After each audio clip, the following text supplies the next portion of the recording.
A few years ago, when Governor Cuomo wanted to bring a project to Central New York, his first pitch was for a sports stadium for Syracuse University. The current mayor, Stephanie Miner, resisted, and of course that led to the amphitheater being built outside of the city. If you had been mayor at the time, would you have supported the stadium? Why or why not?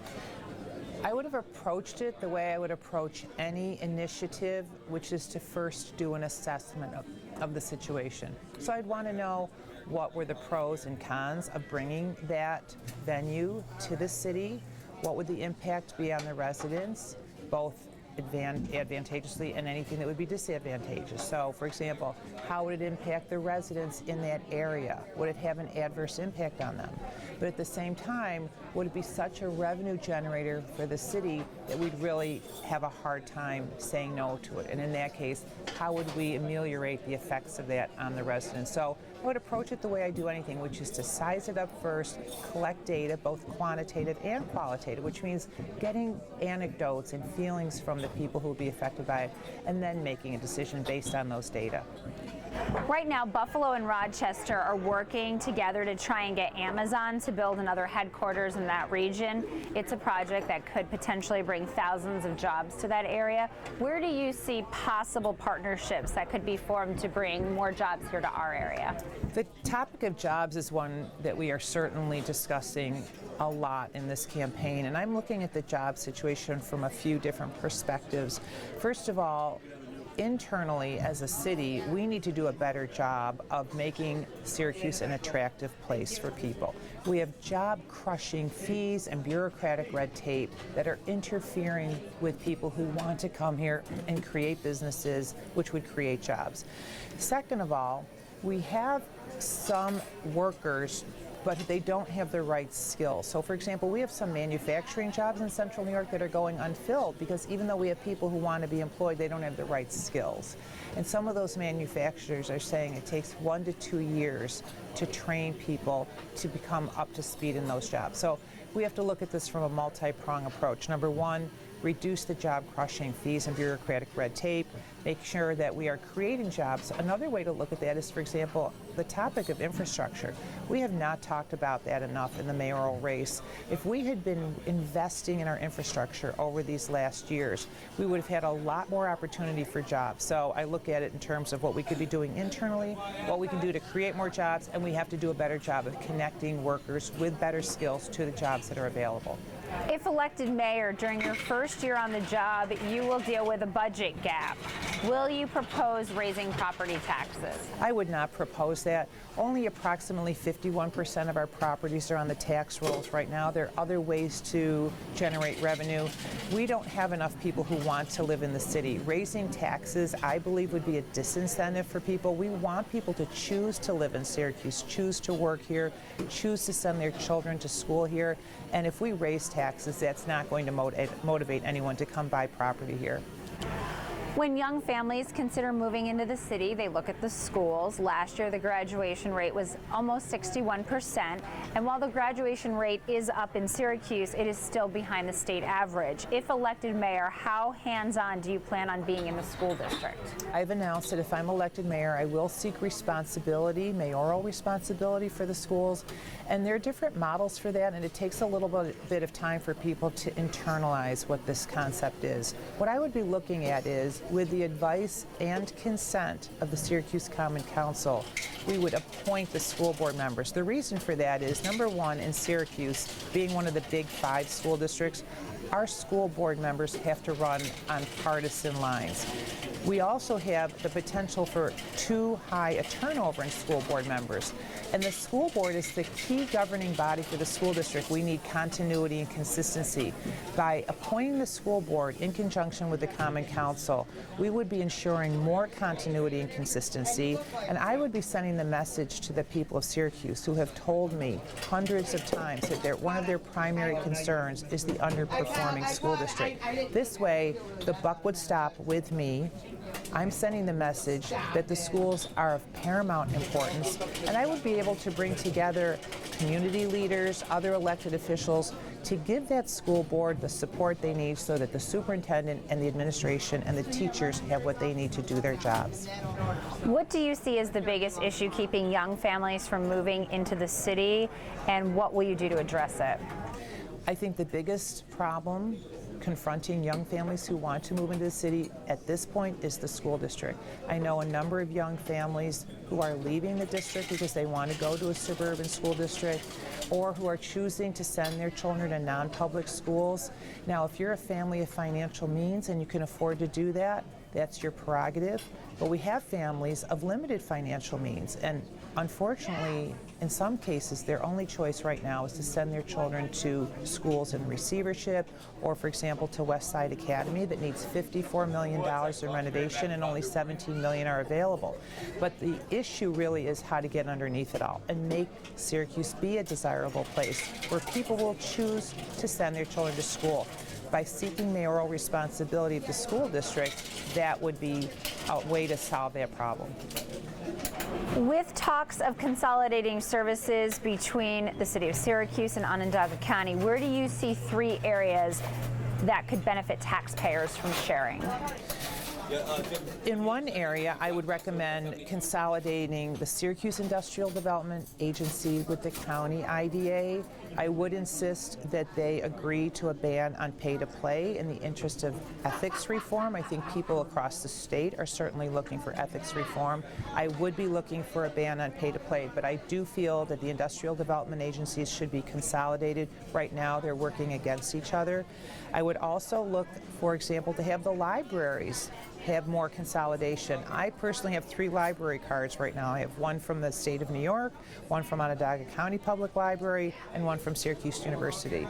There's a lot more potential if we did more coordination of those services. I also think in the area of DPW, for example, plowing the streets, there's a lot of territoriality right now with regard to that, different entities plowing different parts of the city. I think there's room for more efficiency in that area. Give an example of a program that is working so well in Syracuse you would like to see it expand. A lot of people have been touting the CTE program. That's not a new concept. I think for people in running for office who haven't spent the years in public education that I have, it seems like a new concept. It's not. Vocational education has been around for a very long time. We do have a renewed interest in it. In the Syracuse City School District, so I think the efforts on the part of the school district to make sure that students are graduating with skills that will help address the matching of the workers to the jobs is something that we should continue to celebrate. Again, it's not a new concept, it's been around for years, but the renewed emphasis on it is certainly something to be celebrated.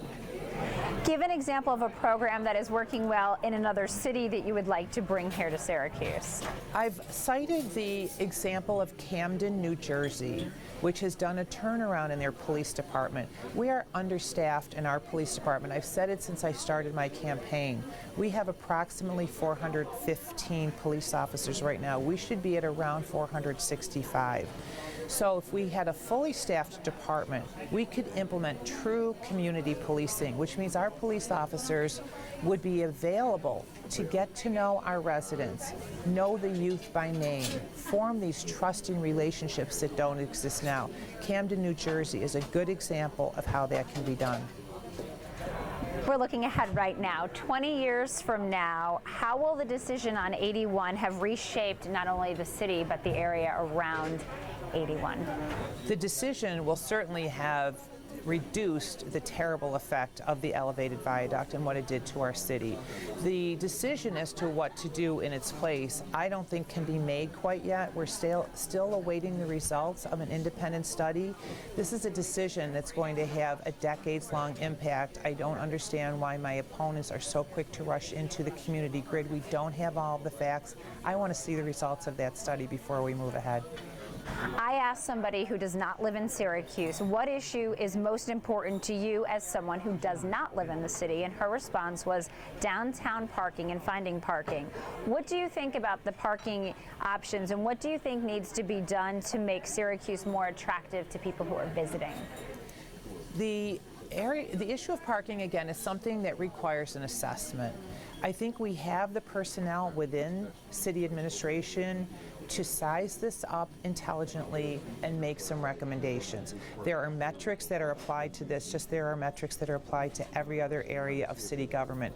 We need someone to take a look at how many cars come in every day, how many cars come in the evening, where are they parking, what do they need, what are the needs, and then make recommendations based on those assessments. Opioid abuse and heroin is a growing problem that spills into other areas. For example, it can lead to an increase in crime. Some mayors support safe spaces where people can use heroin legally. Would you support that? What do you think, if anything, the city can do to help people who are addicted? People who are what? Addicted. In my riding around with a Syracuse police officer, I was told of a situation in which the police were asked to go into a house to assess what was going on in there, and it was a drug house. We have countless abandoned properties in the city that are being used for drug deals or for drug users. It's creating a much worse problem than we would have if these people had proper treatment. We need more public service education. Families, parents, and guardians need a much better understanding of what's going on with children. The public schools are already talking about this in their health curriculum, and they're holding forums for neighborhoods and residents and students at night. So I would be in favor of looking at something that provides intelligent, expert supervision for people who are struggling with addiction. The current mayor is not afraid to challenge people in her own party. She has publicly questioned the governor. Give us an example of a time you've gone against your own party or team for what you believe was the greater good. I've said that if I'm elected mayor, I will be seeking a ban on pay-to-play so that wealthy developers and people who are running for office would not be able to give or accept, respectively, campaign donations for a period of time. I'm not sensing a lot of support from my fellow party members, some of them on that topic, but it's something I believe is important. The people are looking for ethics reform. This is the way to start. Crime cameras, there have been more added over the years. Do you feel they are working, and are there enough? They are working, and residents are asking for them. Now, some people will say that criminals just figure out where the cameras are and they move elsewhere. I think if we have enough of them, they do serve as a deterrent, and I am in favor of more cameras. But I do believe that people in the neighborhoods need to be consulted and have their own feedback considered when talking about how many cameras there should be and where they should be located in the neighborhoods. Lightning round. Are there enough police officers in Syracuse? Yes or no? No. As mayor, would you add more police officers? Yes or no? Yes. Should police officers be required to live in Syracuse? Yes or no? I can't do a yes or no on that. I need to give a little information on that. I have a concern about forcing people to live in a certain place. To me, the real issue is, why are we even talking about requiring people to live in the city of Syracuse? It's obviously because people are choosing to live elsewhere. Why don't people want to live here? Why aren't they choosing to live, work, and send their children to school here? We need to make Syracuse be a more attractive place for people to choose to live. The tax deal with developers of Destiny USA, helping or hurting Syracuse?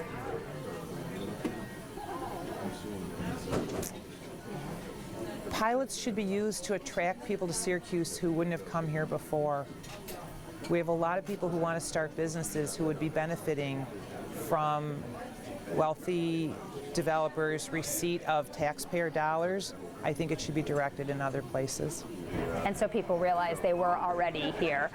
Two of these issues, okay, we're going to look at two. Out of these two, would you tackle first? Aging infrastructure or bringing more conferences to Syracuse? Aging infrastructure. What is your favorite neighborhood in Syracuse? My own. I've lived in it my entire life. I've lived in the same house since I was 4, and before that I was around the corner. What neighborhood is that? The east side, near Nottingham.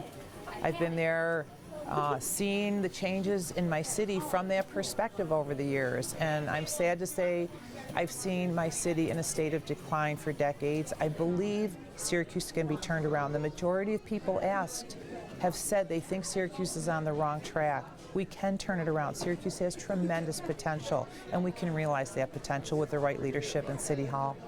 Finally, I am a homeowner who proudly lives in the city of Syracuse. Of course, I will be voting on Election Day, and like many others, I am undecided. Make your final pitch as to why I should vote for you. When I've knocked on hundreds of doors these past few months, far and away the top two concerns that people share with me are the school system and crime. I've been in public education for 40 years, most recently as a school superintendent. To have mayoral responsibility of a school in a city does not require someone with a background in education, but it would be an added benefit. I believe that with my years of leadership experience, my lifelong residency in the city of Syracuse, and my ability to size things up, create strategic plans, and be accountable to my stakeholders for those plans gives me a unique background compared to my opponents, and that is what I will bring to City Hall. Accountability, leadership, transparency, everything I did as a school leader. We're all done.